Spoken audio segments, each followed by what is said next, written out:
నా లక్ష్యం ఒకటే, ఒక గ్రామ పార్టీ అధ్యక్షుడు పాలిట్ బ్యూరో రూమ్ లో కూర్చోవాలి, ఒక మండల్ పార్టీ అధ్యక్షుడు రాజ్యసభ సభ్యుడు ఎందుకు అవ్వకూడదు అనే చేయాలి. ఒకసారి గతంలో మీరు చూస్తే పార్టీ తెలుగుదేశం పార్టీ గొప్పతనం అదే. మీరు ఎంతో మంది సభ్యులు వేదిక మీద ఉన్న మమ్మల్ని అందరూ ఒక్కసారి చూడండి, అన్ని బ్యాక్గ్రౌండ్ వాళ్ళు ఉన్నాం. మండల పార్టీ అధ్యక్షుడు ఉన్న వ్యక్తిని బాబు గారు లేదు పట్టుబట్టి ఎమ్మెల్సీ ఇచ్చారు. అదే పట్టైన వైకాపా వాళ్ళు నా పైన కౌన్సిల్ లో దాడి చేయాలనుకున్నప్పుడు నిలబట్టి ఆనాడు బీదా రవి గారు గాని బీటెక్ రవి గారు గాని ఒక మంత్రి గారిని కూడా గట్టిగా తన్నారండి కౌన్సిల్ లో. అది బయటికి రాలా, వాళ్ళు చెప్పుకోలేకపోయారు అంతే.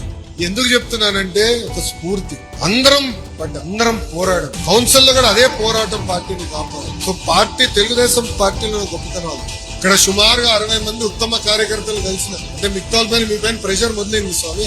మీరు తిరగాలి, 3 నెలలు ఇచ్చిన ప్రోగ్రామ్ సక్రమంగా నిర్వహించాలి, టెక్నాలజీతో అనుసంధానమే పనిచేస్తే మీరు చేసింది పార్టీకి తెలుసు. దయచేసి ఇది అన్ని గమనించాలని కార్యకర్తలు అందరినీ కోరుకుంటున్నాను.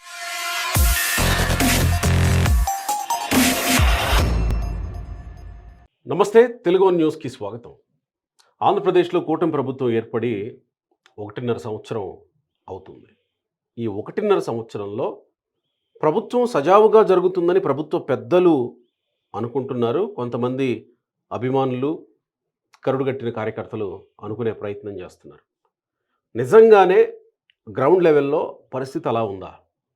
ఖచ్చితంగా అనుమానాలు వస్తున్నాయి. స్వయంగా లోకేష్ తెలుగుదేశం పార్టీలో సామాన్యులకు పెద్దపీట వేస్తాం అని ఒక వీడియోని తన పోస్ట్లో, తన ఫేస్బుక్ పోస్ట్లో పోస్ట్ చేసిన 24 గంటల్లో తెలుగుదేశం పార్టీ కార్యకర్తల స్పందన ఏంటి? ఎందుకు అసలు ఈ వీడియోని నేను తెర మీదకు తీసుకురావాల్సి వచ్చింది? తెలుగు వన్ వేదికగా ఈ వీడియోని ఎందుకు చేయాల్సి వచ్చింది? లోకేష్ ఈ స్థాయిలో హామీ ఇచ్చిన తర్వాత గ్రౌండ్ లెవెల్లో ఏం జరుగుతుంది? ఆ కామెంట్స్ అన్నీ ఏమున్నాయి అసలు? ఆ కామెంట్స్ అలా రావడానికి కారణం ఏంటి? తెలుగుదేశం పార్టీ ఈ పరిస్థితిని ఈరోజు ఎందుకు ఎదుర్కొంటుంది? ఇవన్నీ అనాలిసిస్ చేసే ప్రయత్నం చేద్దాం. మనతో వివిరావు గారు సీనియర్ జర్నలిస్ట్ జాయిన్ అవుతున్నారు. నమస్కారం సార్. Welcome sir. ముందు అసలు లోకేష్ ఏమన్నాడు?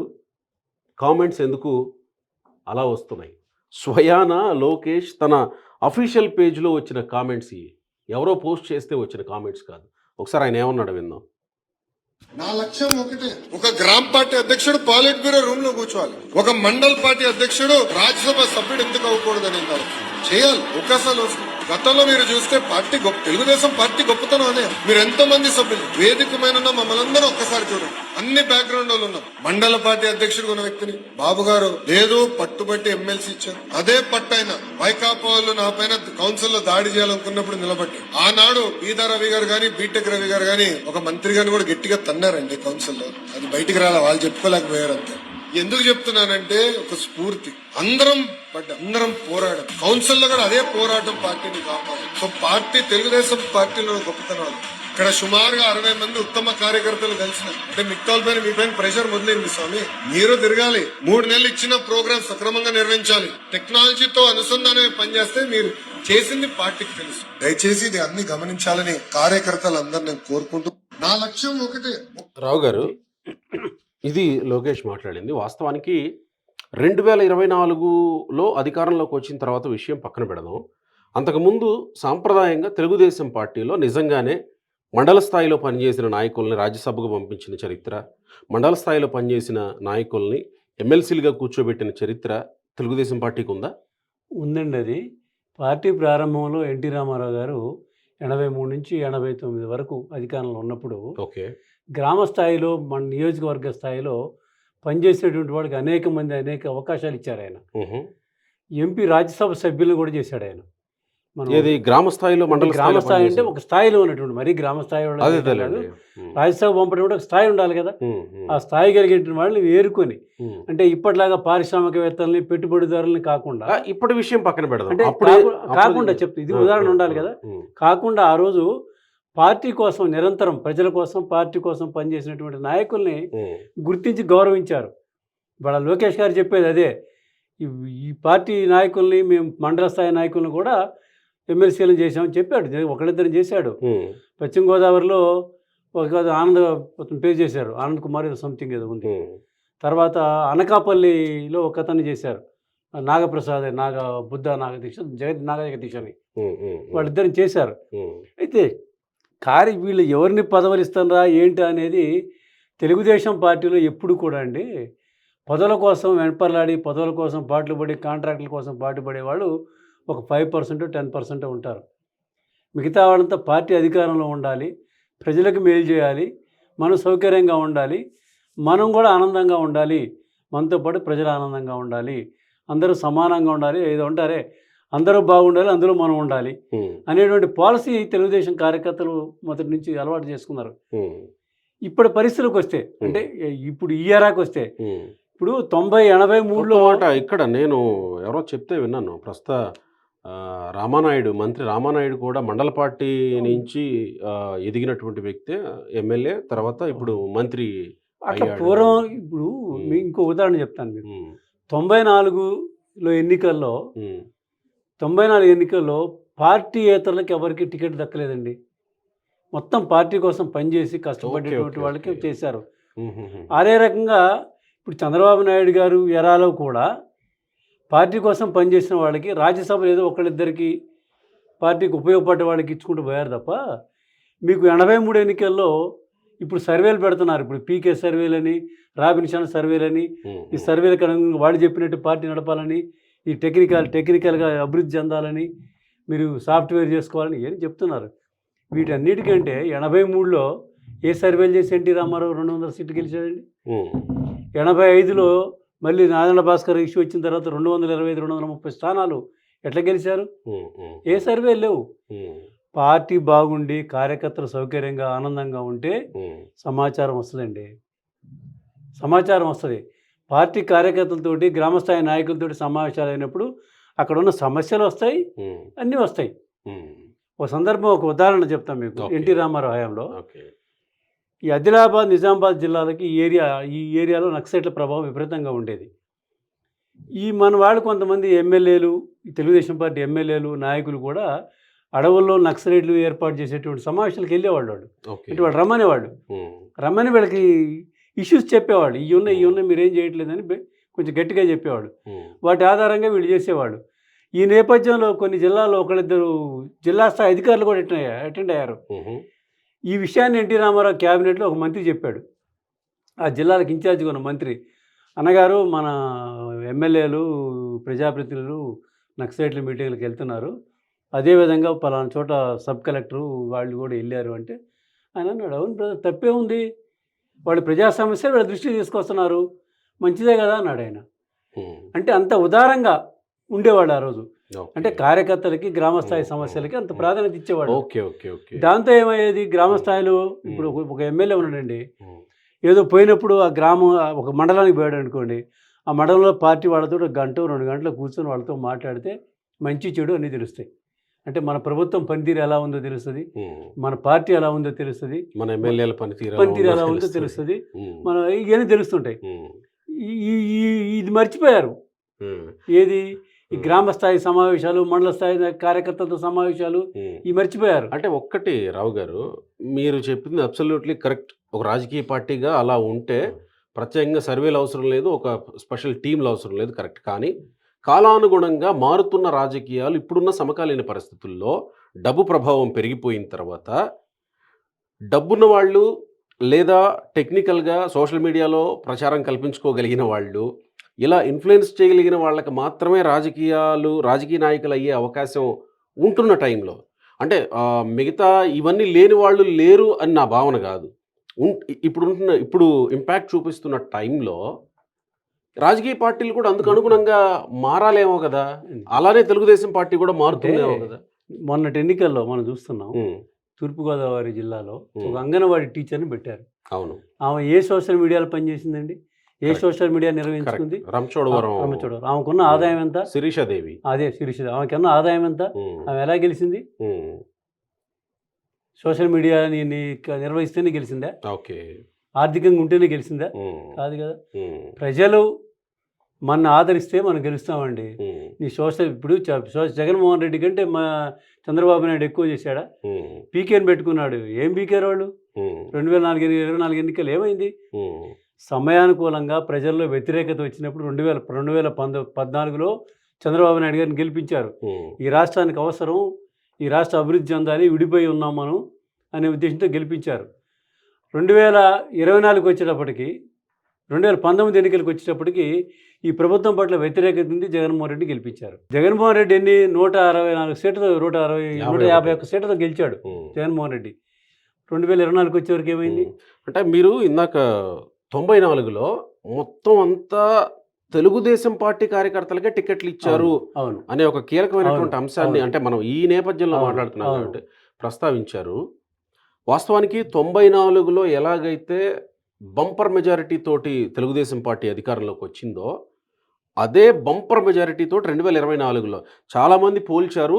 94ని 2024ని 94లో ఎలాగైతే వచ్చారో 2024లో కూడా అలానే వచ్చారని పోల్చారు. వచ్చారు కదా. కానీ మీరు చెప్తున్నది 94లో అన్ని పార్టీ కార్యకర్తలకు ఇచ్చారు టికెట్లు అని చెప్తున్నారు. అవును. కానీ 24 వచ్చేసరికి పరిస్థితి అది కాదు. అంటే నేను చెప్తానండి, 24లో పార్టీ నిన్న వైసీపీలో ఉన్న వాళ్ళని తీసుకొచ్చి వాళ్ళు తెలుగుదేశం పార్టీలో టికెట్ ఇచ్చారు. అవును ఇప్పుడు మీరు కావాలి సీటు చూసుకున్నాం మనం. అవును కావ్య కృష్ణారెడ్డి ఎవరు ఉన్నారు, ఆయన వైసీపీ నాయకుడు. అవును ఇటు వచ్చిన తర్వాత ఎమ్మెల్యే టికెట్ ఇచ్చారు. ఆ తర్వాత పార్టీ ఇప్పుడు ఎంత నష్టపోతుందండి? కార్యకర్తల పరిస్థితి ఏంటి? కార్యకర్తల పరిస్థితి అండి. సుబ్బారాయుడు ఎవరు నాయకుడు, మాలేపాటి సుబ్బారాయుడు 83 నుంచి పార్టీలో ఉంది ఆ పార్టీ కుటుంబం. జగన్మోహన్ రెడ్డి ప్రభుత్వంలో ఎన్ని కష్టాలు పెట్టినా నిలబడ్డాడు ఆయన. వాళ్ళందరిని కాదని వీళ్ళు తీసుకొచ్చి కావ్య కృష్ణారెడ్డిని పెట్టారు. వాళ్ళ కావ్య కృష్ణారెడ్డి తోటి అక్కడ కార్యకర్తలు ఏమవుతున్నారు? తెలుగుదేశం పార్టీ 94 అలా చేయలే. 94లో తెలుగుదేశం వాళ్ళకి ఇచ్చారు, తెలుగుదేశం కార్యకర్తలు గౌరవించారు, పార్టీని గౌరవించారు. అందుకే 2004 వరకు పార్టీ కొనసాగింది. 94 నుంచి 2004 వరకు పార్టీ 95లో రెండు పర్యాయాలు గెలిచింది. సంక్షోభంలో కూడా పార్టీకి ఎన్టీ రామారావు కాదని ధిక్కరించి చంద్రబాబుతో పార్టీతో ఉన్నారు. అంటే పార్టీ అంటే అంత అభిమానంగా ఉండేవాళ్ళు కార్యకర్తలు. ఇప్పుడు ఈ కాంట్రాక్టులు, ఈ వ్యవహారాలు, ఆదాయ మార్గాలు ఇప్పుడండి. ఇంతకుముందు అది కాదు. గ్రామాల్లో ఎన్ని సౌకర్యాలు కల్పిస్తే, ప్రభుత్వ నిధులు తీసుకొచ్చి ఎన్ని రోడ్లు వేస్తే, ఎన్ని మంచి సౌకర్యాలు కల్పిస్తే, ఎన్ని పాఠశాలలు కట్టిస్తే, ఎన్ని చేస్తే అంత గొప్పవాడు ఎమ్మెల్యే. మీరు చెప్పిన దానికి వద్దాం. ముందు అసలు కామెంట్స్ చూద్దాం ఒకసారి. చూడండి. నేను మొదట అసలు ఈ వీడియో చేయడానికి ప్రధాన కారణం కామెంట్సే. లోకేష్ తన సొంత పేజ్లో పోస్ట్ చేస్తే వచ్చిన కామెంట్లు ఎందుకు అంత విరుద్ధంగా ఉన్నాయి? పాజిటివ్ లేనట్టుంది. అదే చూద్దాం ఒకసారి. తెలుగుదేశం పార్టీలో సామాన్యులకు పెద్దపీట, మండల స్థాయి కార్యకర్తలు రాజ్యసభకి పెద్దల సభకి మండలికి పంపిన ఘనత తెలుగుదేశం పార్టీ అని చెప్తున్నారు. డెఫినెట్గా ఉంది ఆ ఘనత. కానీ 2024 తర్వాత ఏం జరుగుతుంది? 2024 తర్వాత లోకేష్ ఈ మాట చెప్తుంటే సొంత పార్టీ కార్యకర్తల స్పందన ఏంటి చూద్దాం ఒకసారి. రావు గారు ఒకసారి కామెంట్స్ చూద్దాం మనం. ఈ కామెంట్స్ మిడిల్లోకి రావట్లేదు, ఇక్కడే చూద్దాం కాస్త పెద్దవి చేసుకొని. మొదటి కామెంట్, లోకేష్ ఆ మాట చెప్పాడు కదా, కానీ గ్రౌండ్ లెవెల్లో అలా లేదండి. ఎన్నికల్లో తిరగకుండా దాక్కున్న వారికి పదవులు ఇస్తున్నారు.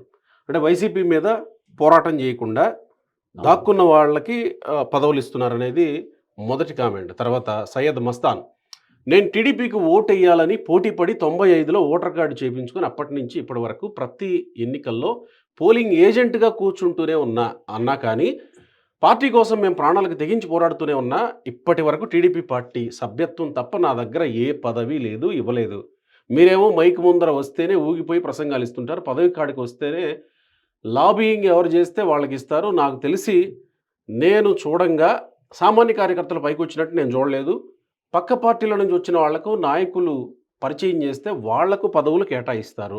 ఉదాహరణకు మన సీఎం గారు నిండు సభలో రాయచోటి జిల్లా కేంద్రంగానే ఉంటుందని చెప్పిపోయి ఇప్పుడు మా రాయచోటిని జిల్లా కేంద్రంగా ఉన్నా దానికి ఇప్పుడు తల్లి లేని బిడ్డగా ఉన్న పక్కన పడేశారు. అలానే కార్యకర్తలు కూడా అవసరం ఉన్నప్పుడు ఊదరగొట్టే మాటలు తప్ప ఏమీ లేదు. కార్పొరేట్ వాళ్ళకి తప్ప పార్టీ కోసం కష్టపడిన వాళ్ళకి ఏమీ ఇవ్వరు. అయితే ఇది ఇప్పుడు రీసెంట్గా జరుగుతున్న డెవలప్మెంట్. రాయచోటిని మదనపల్లిలో కలిపారు కదా, మదనపల్లి జిల్లా కేంద్రంగా మార్చారు కదా. సో ఇప్పుడు వచ్చిన కామెంట్ దానికి 32 లైక్లు. అంటే రీసెంట్గా ఇప్పుడు నడుస్తున్న చర్చ కాబట్టి దానికి సంబంధించింది. వాస్తవానికి నేను అప్పటి నుంచి టీడీపీతోనే ఉన్నా అని చెప్తున్నాడు. ఒక రాయచోటి అతని సమస్య. ఇక కార్యకర్తలు పై స్థాయికి ఎదగడం మాట అలా ఉంచి అవమానాల పాలు చేస్తున్నారు. పార్టీలో టీడీపీ కార్యకర్తలకు అస్సలు విలువ లేదు, మీరు పట్టించుకొని ఎన్ని మెసేజ్లు పెట్టినా వేస్ట్, నోరు మూసుకొని మేము ఇంట్లో దుప్పటి కప్పుకొని పడుకోవడం ఆరోగ్యానికి మంచిది సార్ అని మెసేజ్ పెట్టారు. అంటే మూర్తి నరవ దానికి 19 లైక్స్. అంటే ఈ లైక్ చేసిన వాళ్ళు కూడా ఆ కామెంట్తో ఏకీభవిస్తున్నారు. అంటే ఈ మధ్యకాలంలో చంద్రబాబు నాయుడు గారు అక్కడ సభలో ఒకసారి ప్రస్తావించారు, మీరు పార్టీ మీద కోపం వస్తే మీరు పక్క పార్టీలకు బోరు కానీ అలిగి ఇంట్లో కూర్చుంటారు, ఆ పని మాత్రం చేయకండి అన్నారు. ఈ కామెంట్ దాన్ని ప్రతిబింబిస్తుంది ఇక్కడ. ఎక్కడ సార్ మీరు అక్కడ చెప్పినట్టు నియోజకవర్గాల్లో జరగడం లేదు. చంద్రబాబు గారు 2019లో మీ కష్టానికి ప్రతిఫలంగా యాప్లో చూసి నేను నామినేటెడ్ పోస్టులు ఇస్తాను, ఎవరు కూడా మీ నియోజకవర్గ నాయకులు కాడ చేతులు కట్టుకొని నిలబడాల్సిన అవసరం లేదన్నారు. కానీ ఇప్పుడు అదే పాతకాలం పద్ధతే జరుగుతుంది. దానికి ఉదాహరణ నేను ఒక డివిజన్కి బూత్కి యూనిట్ ఇన్ఛార్జిగా చేసిన నా కష్టానికి తగ్గ ప్రతిఫలంగా ఆ రోజు 500కి ఎంపిక చేసి బాబు గారు చేతుల మీదుగా ప్రశంసా పత్రాలు తీసుకున్న వారిలో నేను ఒకడిని. సోషల్ మీడియాలో బాగా యాక్టివ్గా ఉన్నాను. లోకేష్ గారు కూడా పర్సనల్ వాట్సాప్ మెసేజ్ చేశారు. నేను కష్టపడ్డాను కాబట్టి నాకు ఆ విలువ గౌరవం దక్కింది. ఈరోజు అధికారం వచ్చి 2 ఏళ్ళుగా వస్తుంది, ఇంతవరకు నన్ను పట్టించుకోకపోగా బూత్లకు యూనిట్ ఇన్ఛార్జిగా ఉన్న నన్ను ఇప్పుడు యూనిట్ ఇన్ఛార్జ్ చేశారు. కష్టపడి పనిచేసిన నాకు ఇది ప్రమోషనా లేక డిమోషనా అర్థం కావడం లేదు, అలాగని ప్రశ్నించలేను. అందుకే పార్టీ పనుల్లో పాల్గొనకుండా సైలెంట్గా, అదే చంద్రబాబు కామెంట్, నా జీవనోపాధిని నేను చేసుకుంటున్నాను, కష్టపడిన గౌరవం దక్కకపోయినా పర్లేదు కానీ అగౌరవం సహించలేకున్నాను, అంటే డిమోషన్గా ఫీల్ అవుతున్నాడు. అందరూ చూసే ఈ ఫేస్బుక్లో పెట్టడం తప్పే, కానీ వేరే మార్గం లేదు, అర్థం చేసుకోండి అనే నూర్ ఖాన్ అంట. అంటే మైనారిటీస్ సరే క్యాస్ట్ ఫీలింగ్ బ్రో అని రకరకాల కామెంట్స్ పెడతా ఉంటారు కదా. 8 మంది లైక్ చేశారు. ఇక్కడ పసుపు కండువ వేసుకున్నాడు జీబీ కేతన్ యాదవ్. డబ్బులుంటే చిల్లర విధవులకు నాయకత్వం బాధ్యతలు అప్పగించిన నాయకులు మీ వెనకాల ఉన్నంత వరకు మీరు మైక్ ముందు గొంతు చించుకున్నా ఏం ప్రయోజనం సార్? ఆన్లైన్ సర్వే చూసి మోసపోద్దు, మనుషులను మనస్తత్వం అర్థం చేసుకుని అప్పుడే మీ మైక్ కూడా విలువ ఉంటుంది. మనం అనుకున్నదే, మనం మాట్లాడుతూ వస్తూ ఉన్నదే. తర్వాత పి మురళీకృష్ణ, గ్రామ మండల స్థాయి నాయకులు కార్యకర్తలు నిర్లక్ష్యం చేస్తున్నారు, ఇబ్బందుల్లో ఉన్న కార్యకర్తలు నిర్లక్ష్యం చేస్తే పార్టీకి చాలా నష్టం, వైకాపా నుంచి వచ్చిన వారికి విలువిస్తున్నారు. సైకో ప్రభుత్వంలో టీడీపీ కార్యకర్తల మీద అక్రమ కేసులు పెట్టారు, వారికి అండగా పార్టీ ఉండదా? భజన చేసే వారి శాతం చాలా ఎక్కువగా ఉన్న వాళ్ళకేనా అన్ని పదవులు? కార్యకర్తలను గుర్తించి వారికి అండగా ఉంటారని ఆశిస్తున్నా. దీనికి 7 లైక్స్ వచ్చాయి. గ్రేట్ ఐడియాలజీ లోకేష్ గారు. డెఫినెట్గా సమర్థించే వాళ్ళు ఉంటారు, కాకపోతే ఇదిగో 4-5 మెసేజ్లకు 1% ఇది తగ్గుతుంది. గ్రేట్ ఐడియాలజీ ఏది? మండల స్థాయిలో గ్రామ స్థాయిలో వాళ్ళని గుర్తించడం గ్రేట్ ఐడియాలజీ, కానీ గుర్తించలేదు అనేది ఇంప్లిమెంటేషన్కి వచ్చేటప్పటికి ఇది పరిస్థితి అని చెప్తా ఉన్నారు. వీళ్ళంతా తెలుగుదేశం పార్టీ కండువాలు, పసుపు కండువాలు. లోకేష్ అన్న మీతో దగ్గరగా ఉన్నప్పుడు మీరు భుజం మీద చెయ్యి వేసి super brother, very good brother అన్నప్పుడు, అలానే ఇప్పుడు గ్రామ పార్టీ కార్యకర్త రాజ్యసభకు ఎందుకు వెళ్ళకూడదు అని మాట్లాడుతున్నప్పుడు అన్నగారే వచ్చి మాట్లాడుతున్నట్టుంది లోకేష్ గారు. కానీ అలాంటి నాయకత్వం అన్నగారి హయాంలో మాత్రమే నిలబెట్టగలిగారు. చంద్రన్న సారథ్యంలో నాయకుల ఎంపిక సరైన విధానంలో జరగడం లేదు. ఆ ఫలితం ఇప్పటికీ అనుభవిస్తూనే ఉన్నాం. లెక్క మార్చండి. యువనేత ఊపిరిపోతున్న జెండా వదలని చంద్రయ్య యాదవ్ లాంటి నాయకులకు అవకాశం ఇవ్వండి. మరొక 2 దశాబ్దాలు పార్టీకి అపజయమే లేకుండా కాపు కాస్తా. ఆయన కొడుకు వచ్చాడు, ఇప్పటి వరకు ఒక లెక్క, ఎప్పటి నుంచి మరో లెక్క అని సంబరపడుతున్న కార్యకర్తల ఆలోచనను నిజం చేయండి. పార్టీ ఆఫీసులో నాయకులకు భజన చేసే వారికి కాకుండా అధినేత ఆలోచనలను ప్రజల్లోకి తీసుకువెళుతూ ప్రజల సమస్యలను అధినేతకు చేర్చే వారధి లాంటి నాయకులను తయారు చేయండి. అన్నగారిలా పార్టీకి మరొక 50 సంవత్సరాలకు సరిపోయే నాయకత్వాన్ని తయారు చేయండి. ఇది ఒరిజినల్ ఆవేదన అండి. ఒరిజినల్ సిహెచ్ విజయ్ అంట. అంటే 90% అదే రకమైనటువంటి మెసేజ్లే ఉన్నాయి. ఇవే ఆవేదన. మొత్తం 210, 220 కామెంట్స్ వచ్చాయి. వాళ్ళు ఏమి ఎక్కడా దూషించట్లే. ఎగ్జాక్ట్లీ ఉన్న పరిస్థితి ఇది. మీరు అర్థం చేసుకోండి, పార్టీని బతికించండి, అంటే పార్టీని చంపమాకండి. ఈ పరిస్థితి కృష్ణకుమారి నన్నపలేని తెలుగుదేశం పార్టీలో ఉన్న photo. Lokesh Babu only SC ST minority బీసీల్లోనే కాదు, ఓసీల్లో కూడా చాలామంది, మిడిల్ క్లాస్ బీసీల్లో కూడా ఎక్కువ మంది వాళ్ళు ఉన్నారు. వాళ్ళని కూడా పట్టించుకోవాలి. దౌర్భాగ్యం ఏంటంటే మన చట్టం ఇలా ఏడ్చింది, సరే ఎస్సీ ఎస్టీలకు అవకాశం ఇస్తున్నారు అనేది ఆవిడ ఇది. ఓసీల్లో కూడా పేదలు ఉన్నారు, వాళ్ళని కూడా పట్టించుకోండి అని అంటున్నారు. నమస్కారం లోకేష్ సార్, మీరు కార్యకర్తలే ముఖ్యం అంటారు. నేను టీడీపీ కార్యకర్తనే. నాకున్న సమస్య కోసం ఏప్రిల్ నుంచి ఇప్పటి వరకు social media, WhatsApp, Messenger, X, Gmail, FB కామెంట్లలో 100 పోస్టులు చేసా, ఎలాంటి రిప్లై లేదు.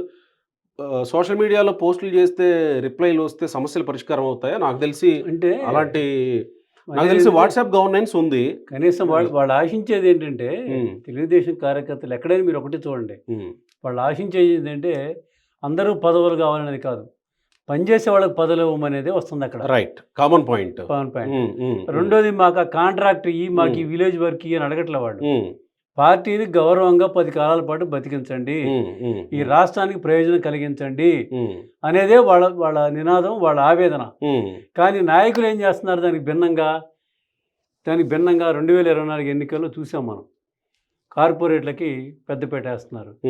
ఈ కార్పొరేట్లకు పెద్దపేట వేసి ఇప్పుడు ఒక ఉదాహరణ చెప్తానండి. పూతలపట్టు నియోజకవర్గంలోకి చంద్రబాబు నాయుడు గారు ఆ మధ్య వెళ్ళాడు. ఒకరోజు వెళ్ళి కార్యకర్తలతో సమావేశం పెట్టాడు. ఆ కార్యకర్తల సమావేశం ఏం చెప్పాడే చంద్రబాబు నాయుడు గారు? నేను ఏ నియోజకవర్గానికి వచ్చినా ఒకరోజు మీతోటే ఉంటాను, మీతో మాట్లాడతాను, మీ సమస్యలు తెలుసుకుంటాను ఏం చెప్పాడు. మళ్ళీ తర్వాత ఎక్కడ జరిగిందా మళ్ళీ మీటింగ్? ఇప్పుడు లోకేష్ గారు వెళ్తున్నాడు, నియోజకవర్గాలకు వెళ్తున్నాడు, అఫీషియల్గా లోకల్గా వాళ్ళు ఏర్పాటు చేసేటువంటి సభల్లో మాట్లాడుతున్నాడు, దారిని బట్టి వచ్చేస్తున్నాడు. అది కాదు చేయాల్సింది. నీకు మండలంలో నుండి ముఖ్య నాయకులు అందరిని కూర్చోబెట్టుకొని 1 గంట 2 గంటలు వాళ్ళతో వాళ్ళ సాధక బాధకాలు, వాళ్ళ పర్సనల్ కష్టాలు ఏమన్నా చెప్తారు, నీ సాధ్యమైతే తీర్చు, లేకపోతే వదిలేయి, ఈ సాధ్యం కాదు చెప్పేయండి వాళ్ళకి, వాళ్ళు అర్థం చేసుకుంటారు. గ్రామ సమస్యలు, ఆ ప్రాంత సమస్యలు, ఇవన్నీ అక్కడికి వచ్చి ఎజెండాకి వస్తాయి, మీ ముందుకు వస్తాయి. వాటన్నిటి నోట్ చేసుకోండి, ఏమేమి పరిష్కరించాలో చేసుకోండి. దీనికి అందరికీ ప్రధాన లోపం కూడా ఒకటి ఏంటంటే గోపి గారు, గతంలో పార్టీలో ఒక 2-3 లేయర్లు ఉండేది. ఓకే. ఇప్పుడు చంద్రబాబు నాయుడు గారు ఉన్నారు. చంద్రబాబు నాయుడు గారు ఈ పంచాయతీలను తీర్చలేరు. ఆయన ముఖ్యమంత్రికి ఉన్నా లేకపోయినా, ముఖ్యమంత్రి ఉన్నప్పుడు అసాధ్యం కాదు, లేనప్పుడు కూడా ప్రతి పంచాయతీని ఆయన పరిష్కరించేటువంటి సాధ్యం కాదు పరిష్కరించడం. దానికి సెకండ్ లేయర్గా ఒక లీడర్షిప్ని పెట్టుకోవాలి. ఏది సీనియర్లని, గట్టిగా పార్టీ కోసం అంకిత భావంతో పనిచేసినటువంటి వాళ్ళని, సమస్యల పట్ల అవగాహన ఉన్నటువంటి వాళ్ళని ఒక లీడర్షిప్ని పెట్టుకోవాలి. పెట్టుకొని కాస్త సమస్య ఏదైనా వచ్చినప్పుడు వాళ్ళ దగ్గర చెప్తే, ఇగో మా దగ్గర ఈ సమస్య వచ్చింది, ఇగో ఈ పార్టీ నాయకత్వం ఈ రకంగా ఉంది అని వాళ్ళు చెప్పినప్పుడు కన్సల్ట్ వాళ్ళని పిలిపించి మాట్లాడి, అబ్బాయి ఇది పద్ధతి కాదు, ఇది పార్టీ నష్టపోతుంది, దీనివల్ల మీరు మారపోతే మీరు వేరే మార్గం చూసుకోండి అనే స్థాయికి చెప్పి వాళ్ళని ఇది చేస్తే, శాంతిపరిస్తే అదో పద్ధతిగా ఉంటుంది. ఇప్పుడు ఇప్పటికీ తెలంగాణ జిల్లాలో పార్టీ లేకపోయినా అంటే ఒక వ్యవస్థాకృతంగా లేకపోయినప్పుడు కూడా, ఏదో కార్యకర్తలుగా ఇండివిజువల్గా ఉన్నప్పటికీ, మీరు తెలుగుదేశం ఆఫీస్కి వెళ్ళండి, రోజుకు 100-200 మంది వచ్చిపోతారు ఆఫీస్కి. ఇప్పటికీ కరెక్ట్, ఇప్పటికి. ఎందుకంటే అది దేవాలయంగా ట్రీట్ చేస్తారు కార్యకర్తలు. అదే విజయవాడలో ఉన్న మన మంగళగిరిలో ఉన్న ఆఫీస్ చూడండి, కార్పొరేట్ ఆఫీస్ అయిపోయింది. అది కార్పొరేట్ ఆఫీస్ తాళాలు వేస్తున్నారు కొన్ని గేట్లకి లోపల పోకుండా. అంటే ఇది మంచిది కాదు పార్టీకి, పార్టీ అభివృద్ధికి, నాయకులకి మంచిది కాదు ఇది. ఇప్పుడు చాలా నియోజకవర్గాల్లో కొత్తగా వచ్చినటువంటి ఎమ్మెల్యేలు వాళ్ళకి ఏది ఇతర పార్టీల నుంచి వచ్చేటువంటి నాయకులు వాళ్ళకి గతంలో వాళ్ళతో ఉన్న వాళ్ళకే ప్రాధాన్యత ఇస్తున్నారు. అక్కడ పదవులు కానీ, చిన్న కాంట్రాక్టులు కానీ, ఆర్థిక పరమైనటువంటి లాభాలు కానీ వాళ్ళకి ఇస్తున్నారు.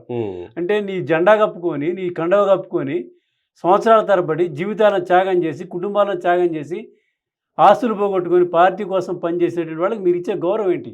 అంటే వాళ్ళు అది ప్రధానమైనటువంటి ఎప్పుడు లేదు ఈ పార్టీలో. ఇది కొత్తగా ఈ టర్మ్లో ఈ టెన్యూర్లోనే కనిపిస్తుంది మనకి ఈ దౌర్భాగ్యం. ఇదిగోండి సార్. లోకేష్ గారు నమస్తే అండి. మీరు ఇలాంటి మాటల మట్టుకు దయచేసి చెప్పమాకండి సార్. మీరన్నట్టుగా ఏమీ లేదు పార్టీలో పరిస్థితి, ప్లీజ్. సేమ్ ఇప్పటి వరకు ఉన్న మెసేజ్లే. చేతలకి మాటలకి చాలా తేడా ఉంది. ఇదిగోండి, ఈయన ఎవరో చంద్రబాబుతో ఫోటో, ప్రసాద్ గుర్రానా. చేతలకి మాటలకి చాలా తేడా ఉంది. అధికారంలోకి వచ్చేసింది కదా, కార్యకర్తలని గాలికి వదిలేశారు. మీరు మీ నాయకులు బాగుంటే చాలు, ఎవరు ఎలా పోయినా. అతనికి మరి వ్యక్తిగత సమస్య లేకపోతే వ్యవస్థీకృత సమస్య, రకరకాల.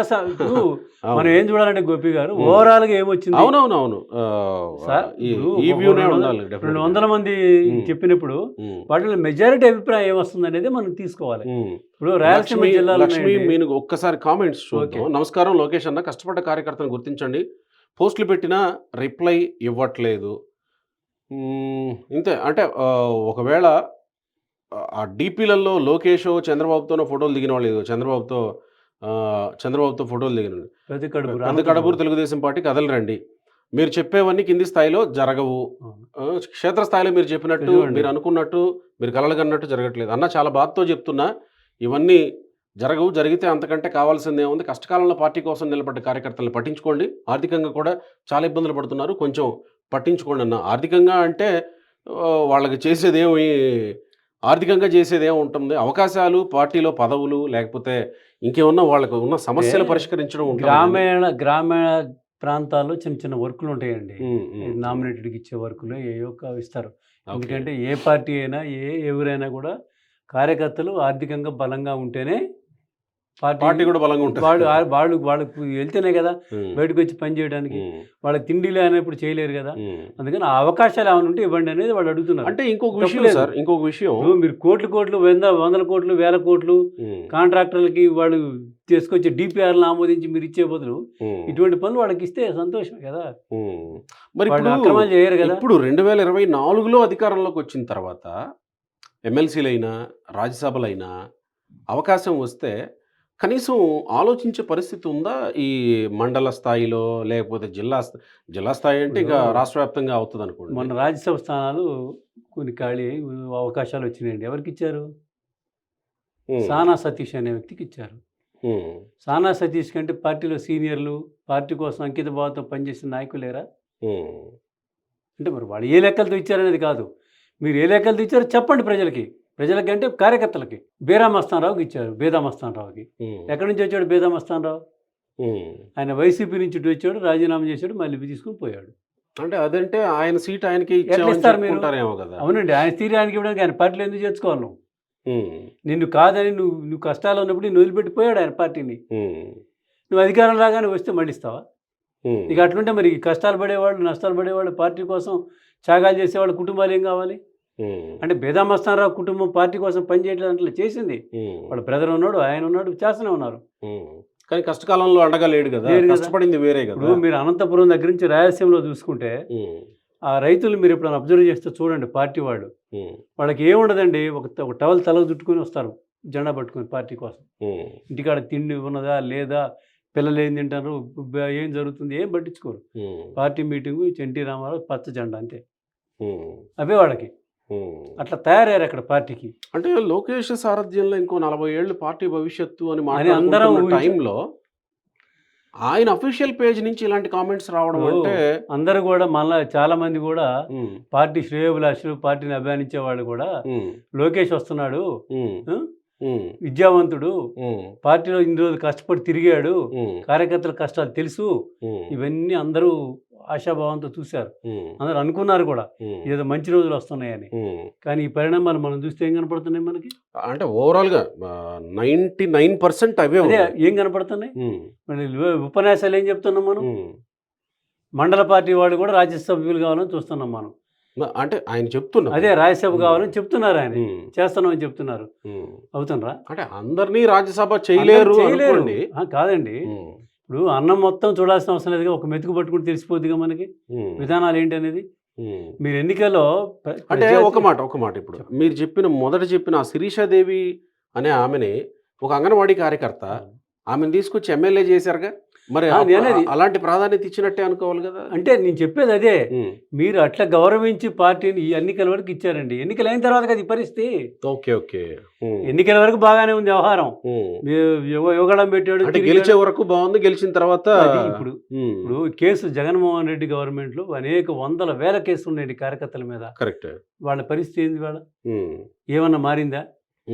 కేసులు పెట్టిన పోలీసు అధికారులకు మీరు గౌరవించి మళ్ళీ ఉద్యోగాలు ఇస్తున్నారు, కీలక ప్రాంతాలు ఇస్తున్నారు.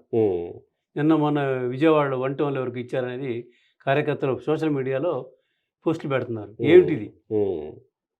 అధికారులకి నీ గవర్నమెంట్లో వాళ్ళ గవర్నమెంట్లో నీకు వ్యతిరేకంగా, నీ గవర్నమెంట్లో కూడా నీకు వ్యతిరేకంగా ప్రకటనలు చేసినటువంటి అధికారులకి ఇవాళ మళ్ళీ ఎక్స్టెన్షన్లు ఇచ్చుకుంటూ పోతున్నాం.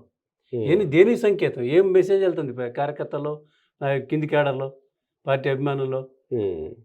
సో దీన్ని బట్టి 40 ఏళ్ల భవిష్యత్తు అనే లోకేష్ భవిష్యత్తు మీద మీరు ఏం అనాలిసిస్ చేస్తారు? అంటే కార్యకర్తల స్పందనే ఇలా ఉంటే మీరేమి అనాలిసిస్ చేస్తారు దీన్ని? ఒకటేనండి, అభివృద్ధి అనేది ఒక అంశం కాదంటలేదు, అభివృద్ధి చేయాలి. నువ్వు అపాయింట్మెంట్లు ఇవ్వట్లేదు కదా ఎమ్మెల్యేలకు కూడా. కార్యకర్త సంగతి తర్వాత సంగతి, జిల్లా నుంచి వచ్చే కార్యకర్తలు వదిలిపెట్టండి మీరు. ఎమ్మెల్యేలకి నీకు కష్టకాలంలో ఉన్నటువంటి కష్టకాలంలో ఉన్నప్పుడు నీకు సహాయపడేటువంటి వాళ్ళకి అపాయింట్మెంట్లు ఇవ్వలేని పరిస్థితి. రోజుల తరబడి నీ ఆఫీస్ చుట్టూ తిరుగుతున్నారు పాపం వాళ్ళు. ఇదిగో రమ్మంటావు, అదిగో పొమ్మంటావు. ఏంటి ఒక పద్ధతి, ఒక ఇది ఉండాలి కదా. ఇక్కడ ఒక ప్రస్తావన చేస్తాను, మీరు ఒక విషయం చెప్తాను. రాజశేఖర రెడ్డి గారు ముఖ్యమంత్రిగా ఉన్నప్పుడు ప్రతిరోజు ఇంటి దగ్గర వీళ్ళు కలిసేవాడు. ఏది మన గ్రీవియన్స్ సెల్లా కలిసేవాడు. ఆరోగ్య సమస్యలు, ఆర్థిక సమస్యలు, భూతగాథాలు అన్నీ ఇచ్చి ఉండేవాడు ఆయనకి. ఆయన ఒక కార్యక్రమం పెట్టుకుండేది, రోజుకు 1 గంట ఆ కార్యక్రమంగా.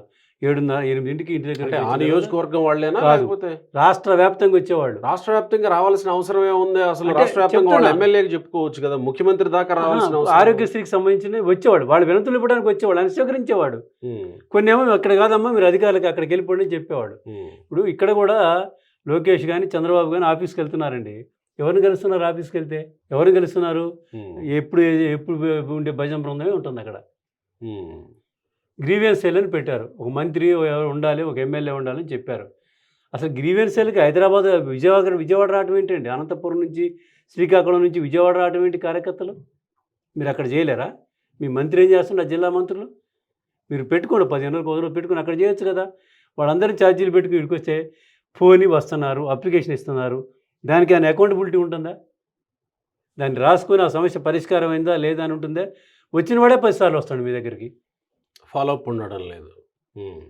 ఇప్పుడు చంద్రబాబు నాయుడు గారు కానీ లోకేష్ కానీ నెలలో ఒక 2 రోజులు 3 రోజులు పార్టీ కార్యకర్తల దగ్గర కూర్చొని, వాళ్ళ నాయకుల దగ్గర కూర్చొని ఏం జరుగుతుంది, ఏం పోతుంది, ఏం వస్తుంది, ఇవన్నీ చేయాలి కదా. నేను అన్నీ ఎప్పుడైనా ఇష్యూ వచ్చినప్పుడు అన్నీ నేను మానిటర్ చేస్తాను అంటాడు. ఉదాహరణకు తిరువూరు ఇష్యూ ఉందండి, తిరువూరు ఎమ్మెల్యే ఇష్యూ ఉంది, నేను చూసుకుంటా వదిలేండి అన్నాడు. అది ఏం చూస్తున్నారు? వాడు ఆయన ఫేస్బుక్లో పెట్టే చూస్తున్నారు. సమస్య పరిష్కారం కావాలి కదా. ఒక దగ్గర ఏదైనా ఉండేది దాన్ని ఎమ్మడే దాన్ని మాంచుకోవాలి, చేసుకోవాలి తప్ప అది పెరుగుతూ ఉంటే రాచపుండు కాకుండా చూసుకోవాలి కదా. పోతూ ఉంటే కాలు చెయ్యి ఒకటి తీసేస్తూ పోతూ ఉంటుంది.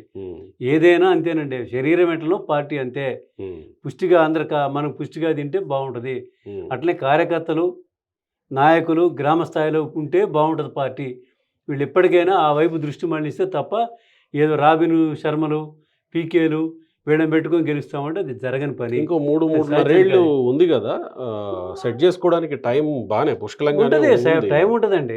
ఇప్పుడు మీరు ఒక జిల్లాకి వెళ్తున్నారు, ఇప్పుడు మీరు ఒక జిల్లాకి వెళ్ళినప్పుడు ఇంకో 2 గంటలు అదనంగా కష్టపడండి, కార్యకర్తలతో మీటింగ్ పెట్టండి, వాళ్ళు చెప్పేది వినండి. మీరు ఉపన్యాసం చెప్పి రావడం కాదు, వాళ్ళు చెప్పేది వినండి. కరెక్ట్. మీరు అక్కడ కూర్చుంటే వాళ్ళు ఒక్కొక్క కార్యకర్త మనోభావాలు చెప్తారు, అవి వినండి. వాళ్ళని ఓపెన్ కానివ్వండి. అందులో ఉన్న వాస్తవాలు ఏంటో మీ టీమును పెట్టుకోండి. పార్టీకి ఒక టీం ఉండాలి, పెట్టుకొని వాళ్ళది ఏంది, ఈ సమస్యలు ఏంటి, నిజమేనా, ఇది వాస్తవమేనా, లేకపోతే కావాలని నిందలేస్తున్నారా, వాస్తవం అయితే పరిష్కరించుకోండి, కావాలని నిందలేసి తీసిపడేయండి. అంటే ఇక్కడ ప్రస్తావించింది కూడా వ్యక్తిగత సమస్యలు తక్కువే ఉన్నాయి, ఉండవండి. క్షేమం కోరి మీరు చూడండి, దాంట్లో 99% మంది ఇట్లా ఉంటే పార్టీ గ్రౌండ్లో ఇలా లేదు, నాకు పదవి లేదు, 1-2 ఉన్నాయి, నేను కష్టపడ్డానని. మిగతా వాళ్ళంతా కూడా ఏం చెప్తున్నారు? గ్రామ లెవెల్లో బాగాలేదు, మండల లెవెల్లో బాగాలేదు, ఇక్కడ ఎమ్మెల్యేలు పట్టించుకోవట్లేదు, ఎవరు పట్టించుకోవట్లేదు అంటున్నారు. ఇప్పుడు జిల్లా పార్టీ ప్రెసిడెంట్లు ఇచ్చారండి మొన్న. పల్నాడు ఉంది, పల్నాడు అందరూ కొమ్మాలపాటి శ్రీధర్కిస్తారనేది ఊహించారు వాళ్ళంతా. అంటే ఆయన పార్టీ కోసం 2 సంవత్సరాలు చేశాడు, మొన్నటి వరకు పనిచేశాడు, ఎమ్మెల్యే టికెట్ ఆశించాడు, లేదు. నువ్వు పార్టీలో వస్తున్న సీనియర్లను గౌరవించి వాళ్ళకి నువ్వు అధ్యక్ష పదవి ఇస్తే పార్టీ ప్రయోజనం కలుగుద్ది కదా. అందరూ వ్యతిరేకించినటువంటి వాళ్ళకి ఇస్తుంటే మీరు పదవులు. ఇప్పుడు మన ఇక్కడ తెలుగుదేశం పార్టీ అదృష్టం ఏంటంటే వీళ్ళంతా వైసీపీలోకి పోలేక అట్లా ఉంటున్నారు పాపం. అది వీళ్ళకి అడ్వాంటేజ్. ఇప్పుడు ఇంకో పార్టీ, ఆల్టర్నేటివ్ పార్టీ రేపు వెళ్తారు, రేపు బీజేపీకో ఏటో సర్దుకుంటారు, ఉండలేరు కదండి, ఉండలేరు కదా, ఎంతకాలం ఉపయోగపడతారు వాళ్ళు. కాబట్టి తెలుగుదేశం పార్టీ ఆ రకమైనటువంటి నిర్మాణం కాదు అది. కానీ నిర్మాణం, బలమైనటువంటి నిర్మాణం గల పార్టీ అది. అంటే చంద్రబాబు నాయుడు గారి నాయకత్వంలో ఉన్నంత వరకు, అంటే ఇప్పటికీ ఆయన నాయకత్వం అనుకోండి, కానీ ఆయన గతంలో పెట్టినంత పార్టీ మీద దృష్టి పెట్టడం లేదు. అది పెట్టకపోతే ఈ పార్టీ మునిగే పడవే, మేలుకోకపోతే తప్పకుండా మునగటమే పడవ 2029కి. సో లోకేష్ రాజకీయ భవిష్యత్తుకి ఇవన్నీ ఆటంకాలు అవుతాయి. ఉమ్, ఆయన మేల్కోవాలి. ఇప్పుడు చంద్రబాబు నాయుడు గారి కంటే లోకేష్ మేల్కోవాలి. యువకుడు అండి. అవును, అవును. చంద్రబాబు నాయుడు గారు 85లో పార్టీలో చేరాడు, 83, 84లో పార్టీలో చేరాడు ఆయన. 83 ఎన్నికలు ఓడిపోయిన తర్వాత ఉమ్, మళ్ళీ పార్టీలో చేరాడు. ఎన్టీ రామారావు గారు తిరుపతిలో పోటీ చేయమని అడిగాడు. ఉమ్, ఆయన తిరుపతి, నల్గొండ, హిందూపూర్ 3 చోట్ల పోటీ చేసి గెలిచాడు ఎన్టీ రామారావు గారు. 83లో తిరుపతిలో పోటీ చేయమంటే ఆయన నేను చేయనన్నాడు. చేయలే. ఉమ్, 83లో బై ఎన్నికలు వస్తే చేయమంటే చేయలే. 85లో మళ్ళీ ఎన్నికలు వచ్చినాయి. అప్పుడు చంద్రగిరిలో చేయమంటే చేయలే. 89లో కుప్పం పోయి పోటీ చేశారు ఆయన. ఉమ్, అంటే అప్పటి వరకు పార్టీ నిర్మాణం మీదనే ఉన్నారు ఆయన. ఉమ్, ఆ పార్టీ నిర్మాణం, ఆ పార్టీ కష్టపడబట్టే 95 ఆయన పార్టీని కాపాడుకోగలిగాడు. ఇప్పటివరకు పార్టీ నిలబడింది. Right. ఆ శక్తి సామర్థ్యాలు, ఆ నిర్మాణం, ఉమ్. ఆ పని. ఈ 24లో ఎందుకో చంద్రబాబు నాయుడు గారు ఆ వైపుగా ప్రయత్నం చేయట్లేదు అనేది అది అందరి అభిప్రాయం, మాలాంటి వాళ్ళ అభిప్రాయం కూడా అది. రైట్, ఇక అప్ టు దెమ్ అంతే ఇంకా. ఆ పార్టీ వాళ్ళ చేతిలో ఉంది. కాకపోతే సామాన్య కార్యకర్తల భవితవ్యం ఏంటి అనేది ఆలోచించాలి. Right sir, thank you. Okay, right. Thank you.